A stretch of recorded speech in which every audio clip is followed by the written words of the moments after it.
മലയാളികളുടെ കൺമുന്നിൽ വളർന്ന കലാകാരിയാണ് നസ്രിയ നസീം. മലയാളിയാണെങ്കിലും നസ്രിയ പഠിച്ചതും വളർന്നതുമെല്ലാം വിദേശത്താണ്.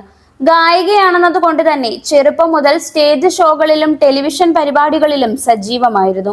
അങ്ങനെ ശോഭിച്ചു നിൽക്കുമ്പോഴാണ് നസ്രിയയെ ബ്ലെസ്സി കാണുന്നതും പളുങ്കിൽ മമ്മൂട്ടിയുടെ മകളായി അഭിനയിക്കാൻ കാസ്റ്റ് ചെയ്യുന്നതും. പളുങ്കിലെ നസ്രിയയുടെ പ്രകടനം ശ്രദ്ധിക്കപ്പെട്ടു. അതോടെ പ്രമാണി, ഒരു നാൾ വരും എന്നീ സിനിമകളിലും ബാലതാരമായി നസ്രിയയ്ക്ക് അഭിനയിക്കാൻ അവസരം കിട്ടി. പിന്നീട് മൺ സ്റ്റാർ സിംഗറിലും അവാർഡ് നിശകളിലുമൊക്കെയായി തിളങ്ങി നിൽക്കുമ്പോഴാണ് നസ്രിയയ്ക്ക് മാഡാഡിലെ നായികാവേഷം ലഭിച്ചത്. സിനിമ സമ്മിശ്ര പ്രതികരണമാണ് നേടിയതെങ്കിലും നസ്രിയയ്ക്ക് ലൈംലൈറ്റിൽ കൂടുതൽ ശോഭിക്കാനുള്ള അവസരങ്ങളാണ് തെളിഞ്ഞു വന്നത്. ചെറിയ പ്രായത്തിൽ തന്നെ തമിഴിലും തെലുങ്കിലും വരെ നായികയായി അഭിനയിച്ച് ആരാധകരെ സമ്പാദിക്കാൻ നസ്രിയയ്ക്ക് കഴിഞ്ഞു.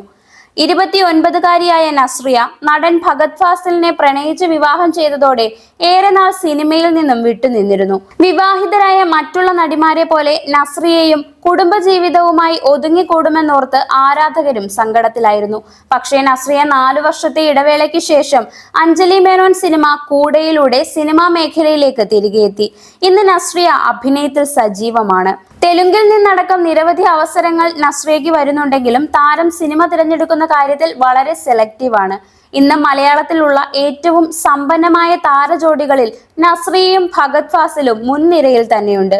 ഫഹദ് ഫാസിൽ നസ്രിയ ജോഡിയുടെ സ്വത്തുവിവരങ്ങളാണ് ഇപ്പോൾ ആരാധകരെ അമ്പരപ്പിക്കുന്നത്.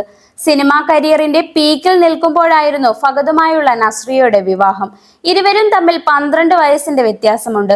ബാംഗ്ലൂർ ഡേയ്സ് ഷൂട്ടിംഗ് സമയത്ത് ഫഹദിനോട് വിവാഹം കഴിക്കാൻ പറ്റുമോ എന്ന് നസ്രിയ അങ്ങോട്ട് ചോദിക്കുകയായിരുന്നു. ചിത്രത്തിൽ ദാസും ദിവ്യയുമായി ഇരുവരും മികച്ച പ്രകടനങ്ങളാണ് കാഴ്ചവെച്ചത്. ഫഹദുമായുള്ള നസ്രിയയുടെ വിവാഹം നടന്ന ശേഷം കുറ്റപ്പെടുത്തലുകൾ ഏറെയും കേൾക്കേണ്ടി വന്നത് നസ്രിയയ്ക്കാണ്. സിനിമാ കുടുംബത്തിലെ അംഗമായതുകൊണ്ടാണ് ഫഹദിന്റെ പ്രായം പോലും വിഷയമാക്കാതെ വിവാഹത്തിനൊരുങ്ങിയതെന്നായിരുന്നു നസ്രിയയ്ക്ക് നേരെ ഒരു വിഭാഗം ഉയർത്തി കാണിച്ച കുറ്റപ്പെടുത്തലുകൾ. പക്ഷേ നസ്രിയ അതൊന്നും കാര്യമായി എടുക്കാതെ സന്തുഷ്ടകരമായ ദാമ്പത്യ ജീവിതം നയിക്കുകയാണ്. തമിഴിൽ നസ്രിയയ്ക്ക് ബ്രേക്ക് ആയത് രാജാറാണി സിനിമയാണ്. ആര്യയായിരുന്നു ചിത്രത്തിൽ നസ്രിയയുടെ ജോഡി. അറ്റ്ലി സംവിധാനം ചെയ്ത സിനിമ ഇന്നും ഒട്ടുമിക്ക ആളുകളുടെയും പ്രിയ സിനിമകളിൽ ഒന്നാണ്. മുൻനിര നായികയായതുകൊണ്ടും തെലുങ്കിലടക്കം മാർക്കറ്റ് ഉള്ളതുകൊണ്ടും ഒരു ചിത്രത്തിന് 3 മുതൽ 4 കോടി രൂപ വരെയാണ് നസ്രിയ ഇപ്പോൾ പ്രതിഫലം വാങ്ങുന്നത്. തമിഴ്, തെലുങ്ക്, മലയാളം സിനിമകളിൽ തിരക്കുള്ള നടനാണ് ഫഹദ് ഫാസിൽ എന്നതുകൊണ്ട് തന്നെ അദ്ദേഹം 10 കോടി രൂപ വരെ പ്രതിഫലം വാങ്ങാറുണ്ടെന്നാണ് റിപ്പോർട്ട്. ദമ്പതികൾക്ക് കൊച്ചിയിൽ വലിയ ആഡംബര വസതി സ്വന്തമായുണ്ട്. ഇതിന് കോടികൾ വിലമതിക്കുമെന്നാണ് സൂചന. അതുപോലെ 2 പേർക്കും കാറുകളോട് കമ്പമുണ്ട്.